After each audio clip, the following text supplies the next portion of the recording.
Salam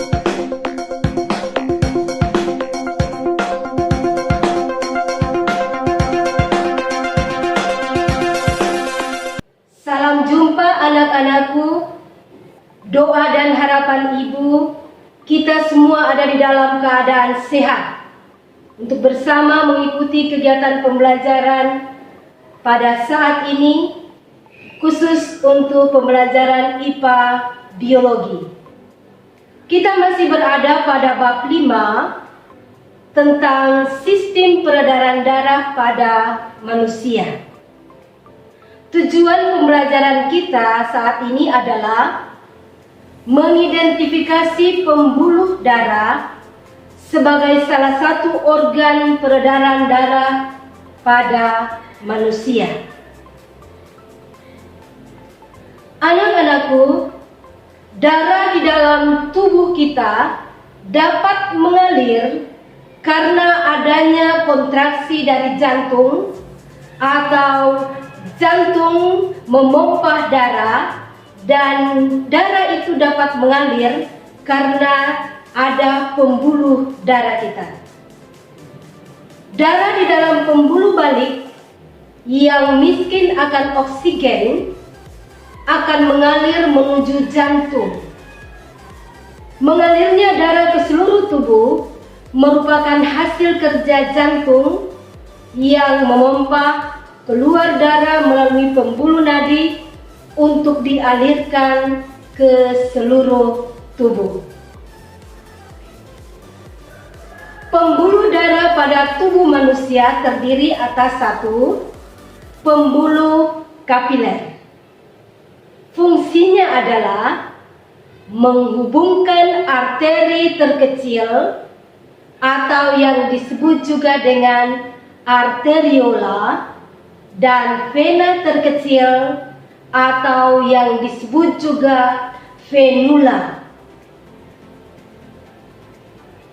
Fungsi yang kedua adalah pembuluh kapiler ini berhubungan langsung dengan sel-sel tubuh.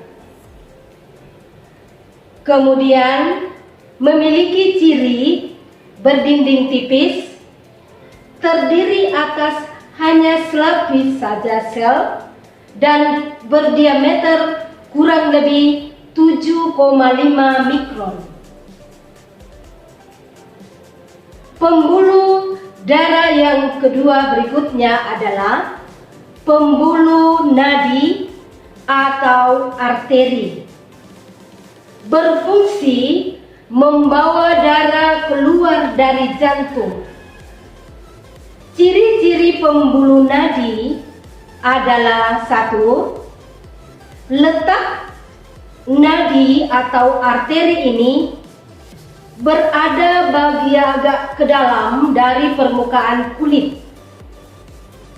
Bila arteri kita terluka, darah akan memancar. Ciri berikutnya adalah memiliki lapisan elastis yang tebal. Kemudian cirinya juga berikutnya adalah denyutnya dapat kita rasakan pada bagian tertentu, contohnya pada pergelangan tangan. Ciri berikutnya adalah pembuluh nadi atau arteri ini mempunyai satu katup dekat jantung.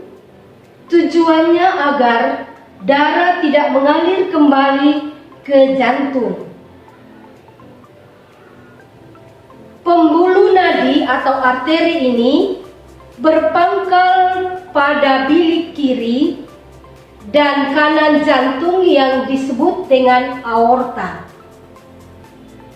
Aorta bilik kiri membawa darah bersih kaya oksigen dan zat-zat makanan sampai ke seluruh tubuh untuk proses oksidasi biologi.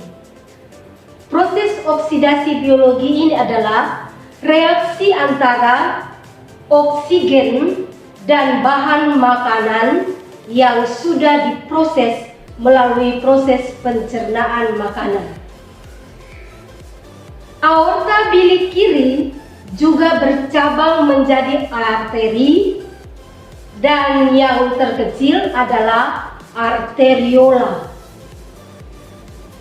Aorta bilik kanan bercabang menjadi pembuluh nadi paru-paru kanan dan kiri, atau yang disebut dengan arteri pulmonalis, yang membawa darah kotor yang kaya akan karbon dioksida. Pembuluh darah yang ketiga adalah pembuluh balik atau vena. Ciri-ciri dari pembuluh balik atau pembuluh vena adalah letak vena dari permukaan kulit berwarna kebiruan dan denyutnya tidak terasa. Bila vena terluka, darah tidak akan memancar keluar. Memiliki lapisan elastis yang lebih tipis dari pembuluh arteri, tidak sekuat dan selentur dari pembuluh arteri. Kemudian ciri berikutnya dari pembuluh vena adalah memiliki katup di sepanjang pembuluh yang fungsinya agar darah terus berlangsung mengalir dalam satu arah dan menjaga agar darah tetap mengalir, karena tidak ada pompa pada aliran darah di vena. Ciri berikutnya adalah terdiri atas pembuluh balik besar dan pembuluh balik paru-paru. Pembuluh balik vena terdiri atas pembuluh balik besar atau yang disebut dengan vena cava. Fungsinya dari vena cava ini adalah mengangkut darah dari seluruh tubuh ke serambi kanan jantung, membawa darah kaya karbon dioksida untuk diangkut ke jantung, paru-paru, kemudian dilepas ke atmosfer. Kemudian pembuluh balik besar ini juga, atau yang disebut dengan vena cava superior, mengangkut darah yang berasal dari kepala dan tangan. Sedangkan vena cava inferior mengangkut darah yang berasal dari tubuh lain dan bagian kaki. Pembuluh balik besar ini atau vena cava bercabang-cabang menjadi pembuluh vena, kemudian bercabang-cabang lagi sampai paling kecil yang disebut dengan venula. Pembuluh balik atau vena yang kedua yaitu pembuluh balik paru-paru atau vena pulmonalis, terdiri atas pembuluh balik paru-paru kanan dan pembuluh balik paru-paru kiri. Keduanya bersatu menuju serambi kiri jantung, membawa darah yang kaya akan oksigen.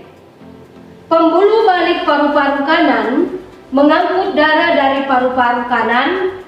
Pembuluh balik paru-paru kiri mengangkut darah dari paru-paru kiri. Anak-anakku sekalian, demikianlah secara singkat materi kita tentang pembuluh darah dalam fungsinya sebagai alat pengangkut darah dalam tubuh. Anak-anakku dapat mengerjakan tugas di classroom, yaitu 1. Mengapa pembuluh arteri jika terjadi luka atau pecah atau robek, darahnya dapat memancar keluar? Yang kedua, banyak mengandung apakah darah yang dialirkan oleh arteri ke seluruh tubuh? Demikian, terima kasih atas perhatiannya. Salam sehat.